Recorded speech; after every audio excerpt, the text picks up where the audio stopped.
গুৱাহাটী উচ্চ ন্যায়ালয়ত সিদ্ধাৰ্থ শৰ্মাৰ দুখনকৈ আবেদনৰ শুনানি জব্দ কৰা হ'ল বেংক একাউণ্ট ঘৰ ফ্লেট মোকলাই দিবলৈ আবেদন ন্যায়াধীশৰ ৰবিন ফুকনৰ আদালতত হ'ব দুইখন আবেদনৰ শুনানি আনহাতে সৰ্বোচ্চ ন্যায়ালয়ত জুবিন হত্যা গোচৰটো হস্তান্তৰৰ শুনানিৰ দিন ধাৰ্য কৰা হৈছে সিদ্ধাৰ্থ শৰ্মাই গোচৰটো হস্তান্তৰ বিচাৰি কৰা আবেদনৰ আজি শুনানি হ'ব উচ্চতম ন্যায়ালয়ত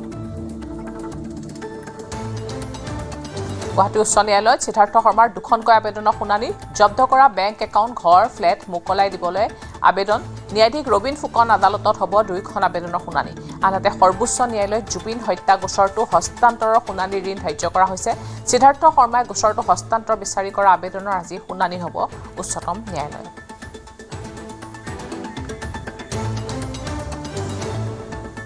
আমি ফোনযোগে সংযুক্ত হৈছোঁ আমাৰ সাংবাদিক বিৰিঞ্চিৰ সৈতে বিৰিঞ্চি ইতিমধ্যে যি শুনানিৰ কথা কোৱা হৈছে সিদ্ধাৰ্থ শৰ্মাৰ দুখনকৈ আবেদনৰ শুনানি আজি কৰা হ'ব কি আছে শেহতীয়া খবৰ নিশ্চয়কৈ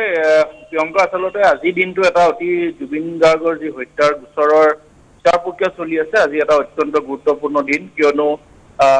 দুখনকৈ মহামান্য আদালতত আজি বিষয়টোক লৈ শুনানি প্ৰক্ৰিয়া আছে যিহেতু মূল অভিযুক্ত যিগৰাকী শ্যামকানু মহন্ত তেওঁৰ যি আবেদন আচলতে কৰিছিল উচ্চ ন্যায়ালয়ত তেওঁ জামিন আবেদন কৰিছিল সেয়া যিহেতু নাকচ হ'ল গতিকে তাক প্ৰত্যাহ্বান জনাই এটা উচ্চতম ন্যায়ালয়ে দ্বাৰস্থ হৈছিল আৰু সেই সমগ্ৰ বিষয়টোক লৈ উচ্চতম ন্যায়ালয়ে শুনানি গ্ৰহণ কৰি ৰাজ্য চৰকাৰলৈ তেওঁলোকে এখন নিৰ্দেশনা দিছিল যে সমগ্ৰ বিষয়টোক লৈ যি কেছ ডায়েৰী আছিল সেই কেছ ডায়েৰী দাখিল কৰিবৰ কাৰণে এটা সময় বান্ধি দিয়া হৈছিল আৰু ইতিমধ্যে সেই সময় উকলি গৈছে আজি দ্বিতীয়টো শুনানি সুপ্ৰিম কোৰ্টত হ'ব আৰু আজিৰ দিনটোত হয়তো শ্যামকানু মহন্তক ন্যায়ালয়ে সকাহ দিব পাৰে নাইবা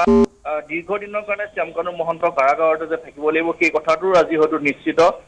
এটা নিৰ্দেশনা নিশ্চয়কৈ ওলাব ইয়াৰ বিপৰীতে যি আচলতে ছিংগাপুৰৰ ইনকুৱেষ্ট ৰিপৰ্ট আচলতে দেখা পোৱা গৈছিল যে ছিংগাপুৰ আৰক্ষী বা ছিংগাপুৰ আদালতৰ পৰা যিসমূহ ৰিপৰ্ট দিয়া হৈছিল সেই ৰিপৰ্টসমূহ অসমৰ আদালতত সেইসমূহ মান্য কৰা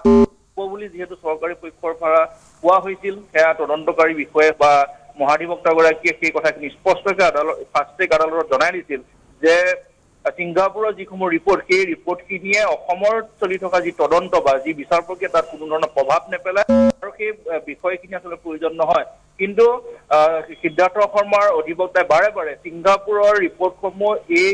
যিসমূহ বিচাৰ প্ৰক্ৰিয়া চলি আছে তাত তেওঁলোকে সংলগ্ন কৰিবৰ কাৰণে উঠিবই লাগিছে আৰু সেই ৰিপৰ্টসমূহ উঠিবই লগা এটাই কাৰণ যে তাত যিহেতু কোৱা হৈছে জুবিন গাৰ্গৰ মৃত্যু আচলতে তেনেধৰণৰ কোনো অস্বাভাৱিকতা নাই বুলি যিটো কোৱা হৈছে সেইটো তেওঁলোকক সুযোগ ল'ব বিচাৰিছে কিন্তু অসমৰ মহাধিবক্তাই সেই কথাখিনি পোনচাতে নাকচ কৰিছে যে ছিংগাপুৰৰ ৰিপৰ্ট কোনো কাৰণতে অসমত চলি থকা গোচৰৰ লগত সংযুক্ত নহয় সেই তাৰ বিষয়ে আজি উচ্চ ন্যায়ালয়ত শুনানি আছে ন্যায়াধীশ ৰবিন ফুকনৰ আদালতৰ সেই কথাখিনি আজি স্পষ্ট হ'ব যিহেতু ইতিমধ্যে আদালতৰ কাম কাজ আৰম্ভ হৈছে হয়তো কিছু সময় পাছত সেই নিৰ্দেশনা আহিব যে সিদ্ধাৰ্থ শৰ্মাই কৰা আবেদনৰ তাত কাৰ্য কৰে নে সেইসমূহ আচলতে অগ্ৰাহ্য কৰি পুনৰ আদালতলৈকে সেইসমূহ উভতাই পঠিয়াই সেই কথাখিনি লক্ষণীয় হ'ব গতিকে আজিৰ দিনটোত জুবিন গাৰ্গৰ হত্যা গোচৰ আজি এটা অত্যন্ত উল্লেখযোগ্য দিন আৰু আজিৰ দিনটোত কি ধৰণৰ আচলতে দুখনকৈ উচ্চতম ন্যায়ালয়ৰ উচ্চ ন্যায়ালয়ত যিহেতু আবেদন চলি আজি শুনানি প্ৰক্ৰিয়া হ'ব গতিকে তেওঁলোকে কি